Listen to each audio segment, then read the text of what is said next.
It is remarkable in a country with so many brilliant doctors that you guys would use the same doctor. I don't know why it fascinates me. But so let's talk about the surgery, because there are some similarities between you and Joe Burrow, torn left MCL. Is it painful after the surgery? Can you rehab it? Kind of take me, what are we going to see with you, and what are we seeing with Joe Burrow? What do you expect? Well, here's the difference, Colin. I actually, as of right now, they've determined won't have to have surgery. So the difference is since, he tore his ACL, he really has the same kind of thing as me. It's just the difference is once you tear that ACL, you have to have surgery. And obviously why he's having surgery early is when you tear all that, you have to go in and fix it. With my injury, with a PCL, MCL injury, they can grow back. But if I would have torn my ACL, then you'd go in there and repair all three. But without that, you really wouldn't go in there and repair mine. So we're trying to avoid surgery right now, and so far it's going really well. And Dr. Elichosh obviously is an amazing doctor, and I know Joe Burrow will be in great hands. So you guys, Rams at the Cardinals this week. Now because of COVID, the protocols, you can't travel. You have to sit and watch at home. I saw Sean McVay was critical of Jared Goff, the quarterback, who's your friend, and I've defended a million times on this show. I kind of think it comes with the territory. Goff's very soft-spoken. He's a really good kid. Do you worry at all that public criticism 2 or 3 times in a month is going to bother Jared Goff? I don't. I think Jared's a kid who knows what it's about. He's been in tough situations before, and I think he's built to weather this storm. I think that there's going to be moments throughout this season that we can look back right now and say that there's been some great play by our team, and then there's been moments that we're like, man, you know what, we'd like to have it back, and he's been front and center the whole time of owning it when he needs to, and being a part of why we're successful as well. And so I think you really look at 2018, Colin. We had a similar performance against Philadelphia and Chicago, and ended up in the Super Bowl. So I think it's one of those things that you really look at your season, you say, hey, you know what, we're building. You don't have quite the day you want, and don't win a game, and you can't just fall apart. You got to keep digging, keep your head down, and realize it's about getting hot at the right time. And we're a healthy football team that has that potential. It's interesting. When you guys went out and got Jalen Ramsey, I initially said, wow, that is a lot to pay for a corner. And I wake up this morning and I look at your division with all these big receivers, and I'm like, oh my God, he's like transformed the I think your secondary is the best in the league now. I mean, you've watched it. Did you know immediately? Because I didn't. Did you know immediately, oh, that's going to change some things with Jalen Ramsey?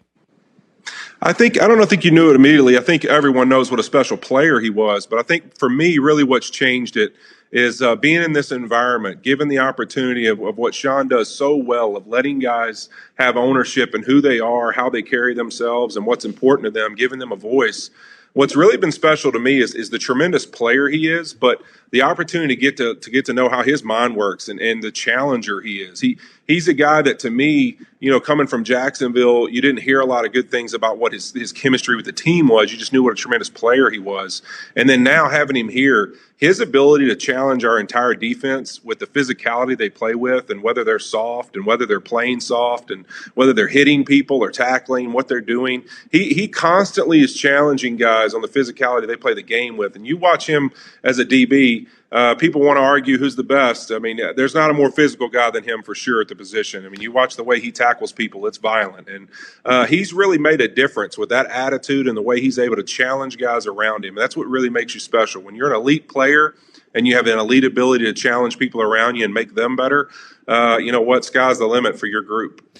I think one of the things, it's funny about divisional rivals. And you probably felt this when you were in Cincinnati and you faced the Steelers twice and the Ravens twice, is you're not fooling anybody. And there is something about the 49ers and the Rams. They kind of, last couple of years, they just kind of have your guys' number. And kind of talk about that, the difference between facing divisional rivals and out-of-division and out-of-conference teams. Yeah, I think when things become common, right? The defense they're going to play, the offense they're going to play. You really, those things you see, whether it be turnovers or critical moments in the game, stick out even more. And I really look at the last couple of years for us. Even the first game last year, come out of the half, it's a tight football game. We fumble the first play of the half and give them a chance to get a 2-score lead, and they kind of hold on to it for the rest of the half there and keep the ball possession. Then you look at the second game. We're having a great game in the first half. We're winning, have a decisive lead at one point in the second quarter, and then we give up a turnover for a touchdown, which gets them back in the game and gives them the momentum that kind of led to a game going back and forth to the wire and them winning. And then this year it's been more of the same. The ability to just turn the ball over and not really possess it as well as we should have has come back to bite us against them, because we do know each other so well that it's going to be a close game. It's going to be one of those games where you're just biting your nails over who's got the ball last or who's kind of got control of the game. And you're not really going to run away from each other. And so it's another game in this instance this last week where turnovers really ended up biting us. In critical moments, we ended up turning the ball over. It's interesting. It is yourself included, Jalen Ramsey and Aaron Donald. It's an organization that has gone out and given up first-round picks and gotten stars. And, it's funny. Sean McVay, he's a young coach. He's never overwhelmed by it. And I want you to take our audience inside. A lot of times when you get star-studded teams, they're very difficult to manage. You're dealing with guys making $25 million a year. And then you bring Jalen Ramsey in, outspoken guy. You got Aaron Donald, yourself, Pro Bowl players. Now, Jared Goff got a lot of money. You got star receivers. Why does it work, though? Why I never hear anything from the Rams are the quietest team. Forget, we're in the entertainment capital of the world. You don't even hear stories about the Rams. How does McVay balance all that? I think just by the fact that he lets us be who we are. It's one of the few places I've ever played or been around where, we don't really have rules. There's not a team rule. There's not a list of, hey, rights and wrongs. There's one team rule in our organization, and that's to be on time. And that's just because that's respectful. And that's the only team rule we have in our entire group. No one would tell you another rule because there's not any. We don't care what you wear or what you're dressed like.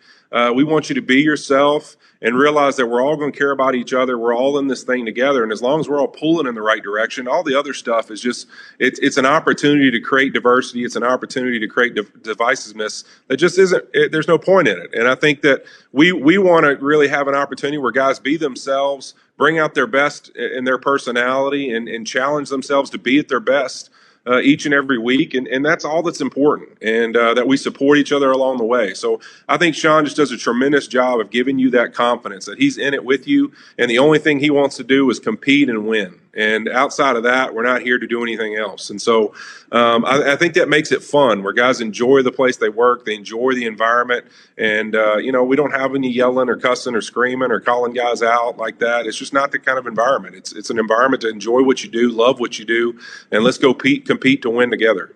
It's funny, when you watch a movie, I've thought before in my life, if you were an actor, how could you watch a movie? Like you'd be so caught up in other actors.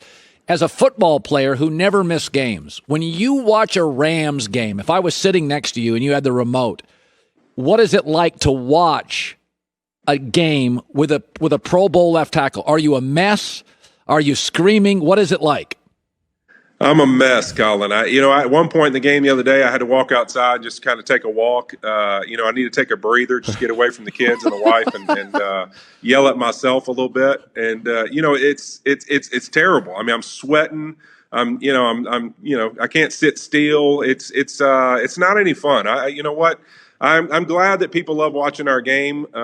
So far, I haven't enjoyed it very much. I'd much rather be on the field and have a little bit of feel like I have some kind of control. Good stuff, buddy. Andrew Whitworth, get healthy. Love to have you back. Love having you on the show. Hey, appreciate it, Colin. Thank you very much. Be good. Great guy. Hi, everybody. Thanks for watching. Subscribe here to get the latest from the show. Also, be sure to check out more of the best clips from The Herd or go watch a few segments from other shows on FS1.